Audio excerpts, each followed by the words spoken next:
আসসালামু আলাইকুম। আমি এটা স্ক্রিন ভিডিও এই জন্য করছি যাতে এখন দেখা যায় যে আমি এখন কটার সময়। এখন বাচ্চা হয়েছে রাত 11:53। এখন আমি রুমে যাচ্ছি। এই হাতে হচ্ছে আমার মাল। এগুলোকে আমাকে অনলাইনে অর্ডার এসছে 3-4 দিন আগে। আমি পরশু দিনকে মাল দিতে পারিনি, না কালকে আমি মাল দিতে পারিনি এবং আজকেও দিতে পারিনি। আমার অলরেডি কত পিস পেন্ডিং হয়ে আছে সেটা তো দেখাচ্ছে। এবং অনলাইন ব্যবসা করতে গেলে কত কিছু ঝেলতে হয়। আমি সারাদিন কাজ করেছি এবং সারাদিন কাজ করার পর 6:30টার সময় এতটাই আর্জেন্টলি বেরিয়ে পড়েছি। তা আমার এই মাল রেডি করতে আনতে এখন 12টা বেজে গেল। এখন আমি গিয়ে খাবো কখন, শুবো কখন, আবার ভোরবেলায় আমাকে উঠতে হবে, আবার কাজে বসতে হবে। কতটা পরিশ্রম করতে হচ্ছে। ইনশাআল্লাহ আল্লাহর ওপর আশা আছে, আল্লাহ এর প্রতিদান আমাকে দেবে। তবে একটু অ্যাকাউন্টটা কি দেখাচ্ছি। এই হচ্ছে আমার মিশো অ্যাকাউন্ট।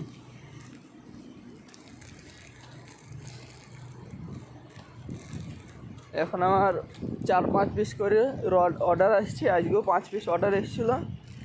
এখন আমি দেখাচ্ছি অর্ডার। এখানে আমার রেডি টু শিপ 18 পিস মাল আছে। এগুলো 21 তারিখ, মানে আজ কি হচ্ছে কত, আজ 20 তারিখ। এগুলো কালকে দিতে হবে। এই জামা এগুলো আজকের অর্ডার। 23 তারিখ যেগুলো দেখাচ্ছে এগুলো আজকের অর্ডার। 19 তারিখ মানে আজকের দিন চলে গেল, লাস্ট ডেট চলে গেল।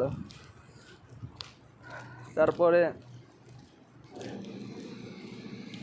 এখানে 19 তারিখ মানে আজকে যেগুলো অর্ডারগুলো দিতে হতো, আজকে শেষ ডেট ছিল অর্ডার দেওয়ার। তা আমি দিতে পারিনি, কালকে দিতে পারিনি। আবার 20 তারিখের শুধু এই লেস আমার অর্ডার এসছে। এই লেস আমার কালকের মধ্যে দিতেই হবে। যার কারণে আমি আজকে এত রাতে এত মেহনত করে যাচ্ছি। আমি আশা রাখি ইনশাল্লাহ আমি ভালো ব্যবসায়িক, মানে বড় ব্যবসায়িক হবই এবং আমি আমার ব্যবসায় সফলতা করবো। মাসে প্রচুর টাকা আয় করার ইচ্ছা আছে। এই সময় আমি এতটাই পরিস্থিতিতে আছি, টাকা পয়সা সব কিছুর দিক দিয়ে এতটাই করছে যে অন্য কেউ হলে হয়তো এসব ঝামেলা নিত না এবং এসব নিতে থাকতো না। আমার একটা ভুল হয়েছিল, যে ভুলটা যদি আপনারা কোনো দিন সময় অ্যাকাউন্ট করেন অনলাইনে, এরকম ভুল করবেন না যে অনলাইনে কাছে মাল না থাকে সেই মালটা আউট অফ স্টক থেকে মানে স্টকে রাখবেন না। যতক্ষণ না মালটা আপনার হাতে আসে ততক্ষণ পর্যন্ত আপনি মাল স্টকে রাখবেন না। এই মাল আমার হাতে ছিল না, আমাকে মিথ্যা কথা বলা হয়েছিল যে তোর মাল রেডি হয়ে গেছে, তুই নিয়ে যাবে। আমি বলছি তাহলে আমার রেডি হয়ে গেছে, তুই আমি স্টকে করে দিচ্ছি। স্টকে করার সাথে সাথে এবার আমার 5টা, একদিনে 5টা, তারপরের দিন আবার 5টা। এবার আমি মাল আনতে গিয়ে দেখছি মাল নেই, মাল ল্যাম্বোটার মেশিন বানেনি। কত বলা কওয়াই, কত ঝামেলা ফেস করে তারপর আমার মাল হলো। এই রাতটা আমি আনতে গিয়েছিলাম 6:30, দুপুরবেলায় আমি জুম্মার নামাজ পড়ে এসে কাজে বসেছি।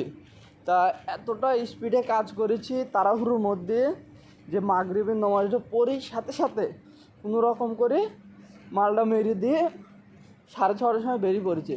তাও ভালো আলহামদুলিল্লাহ যে শেডের ছেলে যাচ্ছিলো ওর মোটর সাইকেলে আমি গেলাম। ওর মোটর সাইকেলে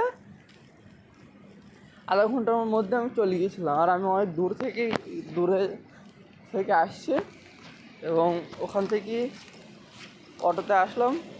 অনেকটা রাত হয়ে গেছে।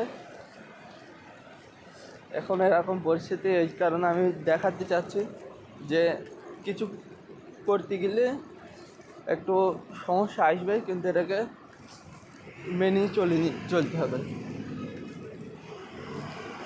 এটাকে ফেস করতে হবে। এটাকে যদি সহ্য না করতে পারো তাহলে তুমি কিছুই নয়। জীবনে কি সফলতা নিতে গেলে মেহনত করতে হবে। আমি ইনশাল্লাহ আমি আল্লাহর কাছে আশাবাদী যে তিনি আমাকে সফলতা দেবেন, ইনশাআল্লাহ দেবেন। এই প্রায় কাছাকাছি চলে এসেছি। ঠিক আছে, আসসালামু আলাইকুম।